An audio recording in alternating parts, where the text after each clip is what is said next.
안녕하십니까. 현대사 폰에 오신 것을 환영합니다. 이 시간에는 고종이 정치를 어떻게 했는가 여기서부터 말씀드리겠습니다.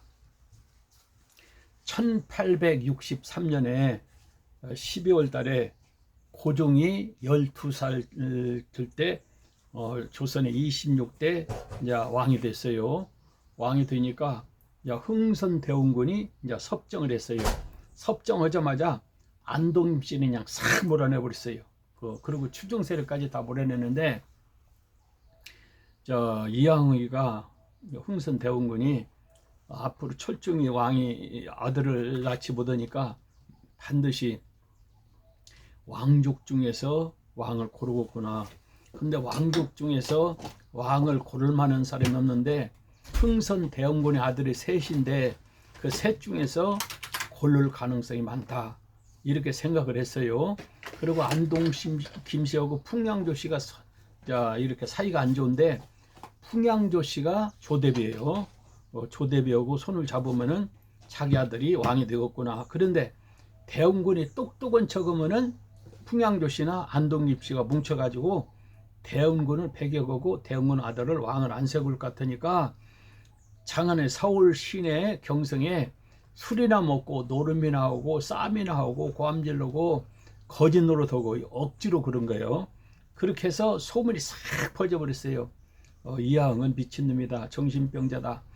그래서 그 아들 왕을 세우더라도 절대 대원군이 섭정을 못할 거다 해가지고 이렇게 무시를 했어요. 이럴 때 이항의가 풍양조씨, 안동김씨하고 사이가 안 좋은 풍양조씨 조대비를 만나가지고 이렇게 우리 아들을 왕을 세우면은 조대비에 충성을 다하겠다고. 그러니까 조대비가 안동김씨가 천대받은 안동김씨를 통해서 천대받았는데 그러면 이항의 아들을 세우면 되겠구나. 그런데 이항의 아들이 셋이 있어요. 그런데 첫째 아들 이정민이가 굉장히 똑똑해요. 근데 똑똑한 아들을 세우면은 대원군이가 섭정을 못해요. 셋째는 나이가 너무 어리고 둘째는 약간 바보 같은 사람이요.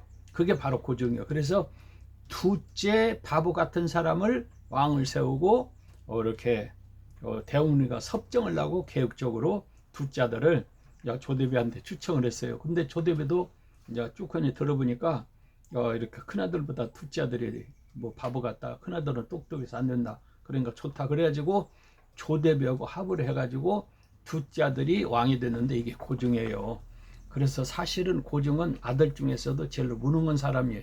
무능한 사람이 이제 왕이 돼갖고 참 문제가 많아졌죠.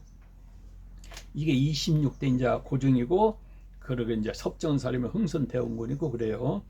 1866년 3월에 고종이 15살을 먹었어요. 근데 한 살 우회가 16살인데 16살 때 민비하고 이제 결혼을 했어요. 그런데 이제 이항의가 민비를 이제 며느리로 결정을 할 때 어머니 아버지가 없어, 민비가. 그리고 집안이 별로 똑똑한 사람이 없어. 그래서 세도 정치를 않겠다 해가지고 민비를 며느리로 맞았어요.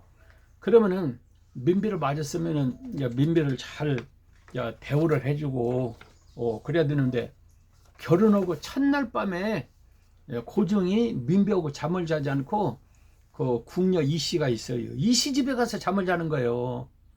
그것도 하루 이틀 아니고 3년 동안. 그러니까 민비가 3년 동안 얼마나 고통을 받았는지 몰라요. 그래서 밥만 먹고 공부한 것이 책을 읽었는데 춘추 전국시대의 내용을 다 그냥 외다시피 해버린 거예요. 그래서 3년 동안 그 책을 봐가지고 어떻게 정치를 하는가를, 이 여자가 정치를 배운 거예요. 정치를 아는 거예요. 그리고 이제 마음속에 한이 맺힌 거예요. 어떻게 세상에 3년 동안 한 번도 고종이 자기 방에 오지도 않고 첫날 밤에 세상에 민비하고 결혼도 첫날 밤에 같이 잠을 자지도 않고 궁녀고 이씨 궁녀고 가서 잠을 자는가. 그러니까 사람은 어느 정도 대우를 해주고 사람답게 해주고 무엇을 해줘야지. 세상에 고종이나 대원군이나 이럴 수가 있어요. 그래가지고는 대원군이 민씨에서 아들 나면은 이렇게 섭정을 못하게 생겼으니까 민씨에서 아들 나는 것을 싫어하고 궁녀 이씨 소생을 아들을 이제 이렇게 세자로 삼으려고 무척 애를 쓴 거죠. 그걸 이제 민비가 알아가지고 그때부터 민비하고 대원군이고 참 한이 맺히도록 사이가 안 좋은 거죠. 무려 3년이야 3년. 그리고는 이제 대원군이 이제 세도 정치를 하는 거예요. 근데 대원군이 세도 정치를 하는데 이제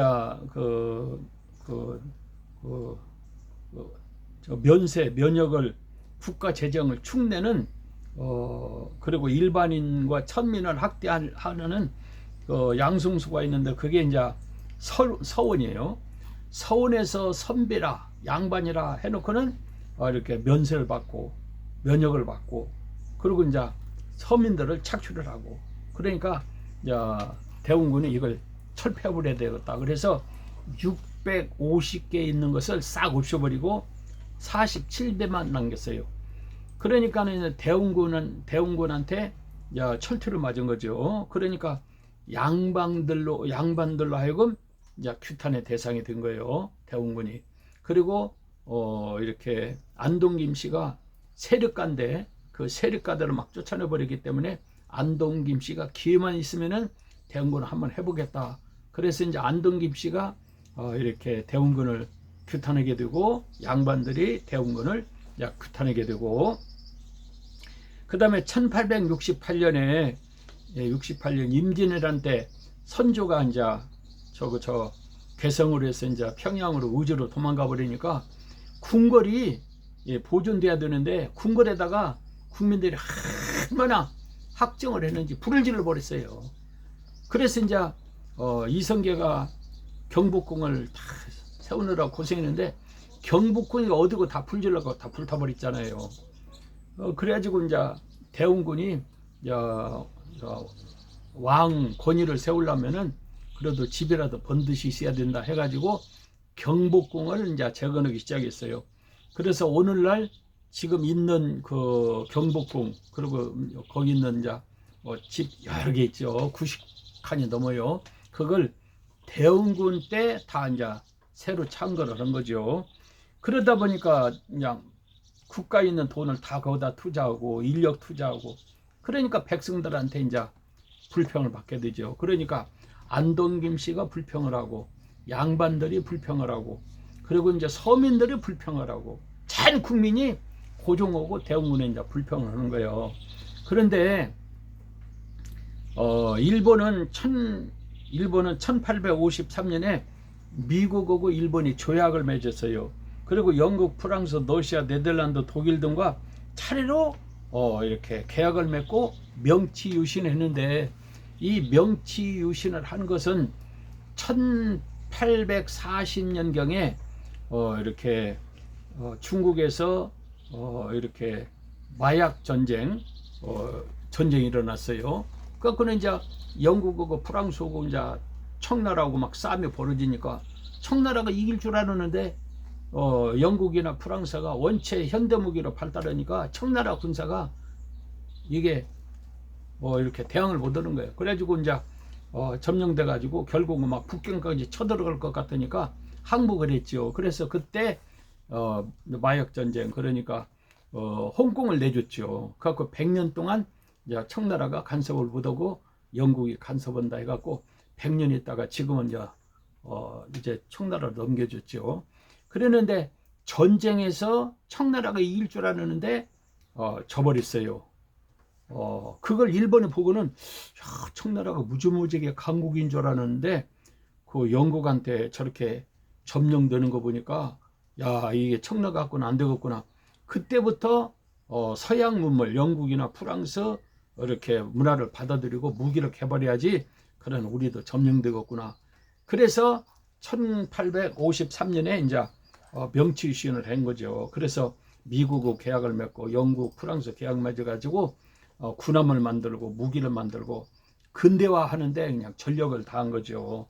그런데 우리는 1840년에 이렇게 저 마약 전쟁을 할 때 이렇게 왜 청나라가 치고 일본이 영국이 이겼는가, 그걸 분석하는 사람이 없어요. 그냥 졌는가 보다, 그리고 그냥 항복했는가 보다, 그리고 뭐 이렇게 홍콩이 넘겼는가 보다, 이렇게 생각을 한 거예요. 그러니까 일본 사람들이 연구한 것하고 우리가 연구한 것하고는 너무 그때 이제 차이가 난 거죠. 우리도 그때 청나라가 저렇게 비참하게 참패는가, 이거 무기 개발해야 되겠구나. 그래서 무기 개발, 근대화, 현대화 이렇게 노력했으면은 절대 일본한테 점령은 안다는 건데, 민비나 고종이나 이렇게 대원군이나 이런 앞을 내다보는 사람들이 아니기 때문에 결국은 이렇게 점령되고 말았죠. 그래서 이제 아시아의 근대 문명, 중국, 한국, 일본에 제일 먼저 서양 문명을 받아들인 나라가 이제 일본이고, 일본에서 주로 무기, 군함, 근대화에 전력을 다해서 아시아에서 이제 강국이 된 거죠. 그리고는 이제 병인양요라고 그래서 1866년에 병인양요 프랑스가 와가지고 이제 싸움을 해갖고 이제 이겼죠. 그래가지고 어쩔 수 없이 이제 이렇게 계약을 맺었죠. 그 병인양요라고 그러죠. 그 다음에 신미양요가 있어요. 1871년에 이제 미국하고 싸움에서 지니까 뭐 계약을 맺었죠. 여기까지만 해도 이제 괜찮아요. 그런데 이제 1873년에 이렇게 민비에 의해서 대원군이 이제 쫓겨났죠. 그래가지고 양주에 가면은 이렇게 양주로 이제 이렇게 이제 쫓겨갖고 이제 이사를 가버렸죠. 권력을 이제 해서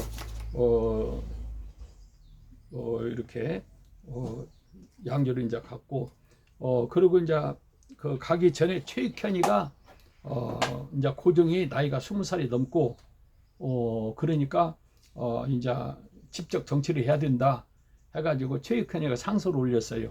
상소 올린 것을 가지고 이제 문제를 삼아서 결국은 민비가 결국은 대원군을 몰아내서 양주로 이제 가서 살게 됐죠.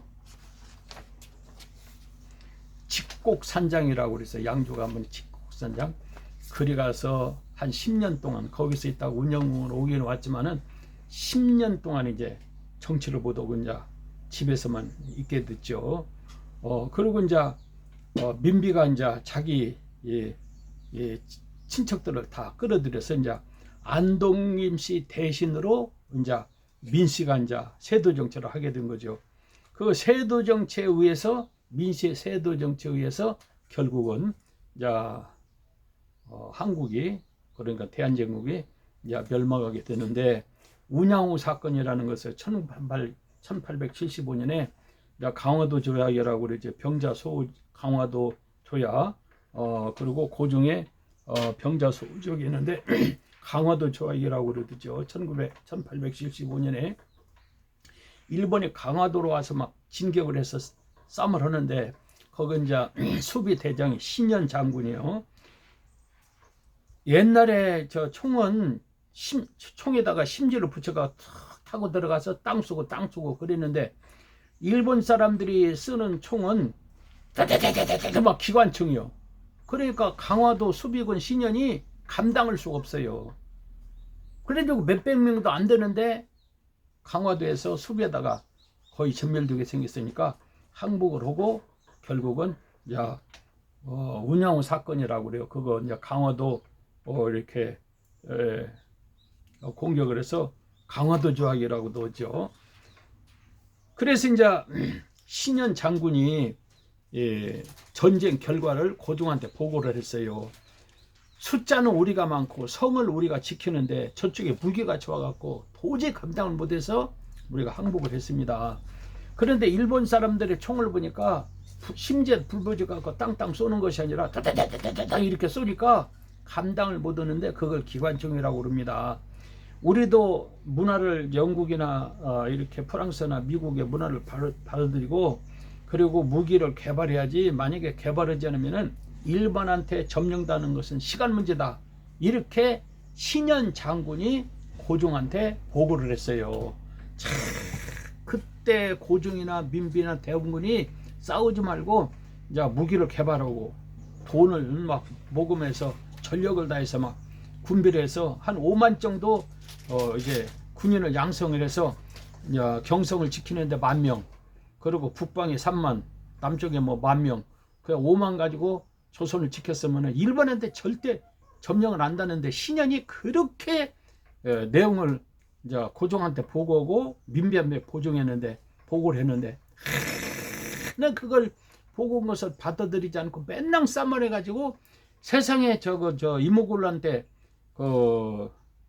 구식 군인들이 1,000명도 안 되는 사람들이 궁궐을 딱 점령하고 민비를 죽인다고 하니까 양평으로 도망가 버리고 그랬잖아요. 그리고 을미사변 때 일본 사람들이 민비를 죽인다고 그랬을 때 세상에 그거 10,000명 고만두고 3,000명만 있어도 서울을 지키고 궁궐을 지키는데 그 지킬 사람이 없어서 일본 사람이어서 국무가 왕비가 칼로 맞아서 죽었다는 것은 참 기가 막힌 일이야. 그러니까 신현이 보고할 때 벌써 그냥 전력을 다해서 무기를 생산하고 군비를 양성하고 그래야 되는데 하나 그런 걸 준비를 하는 거예요.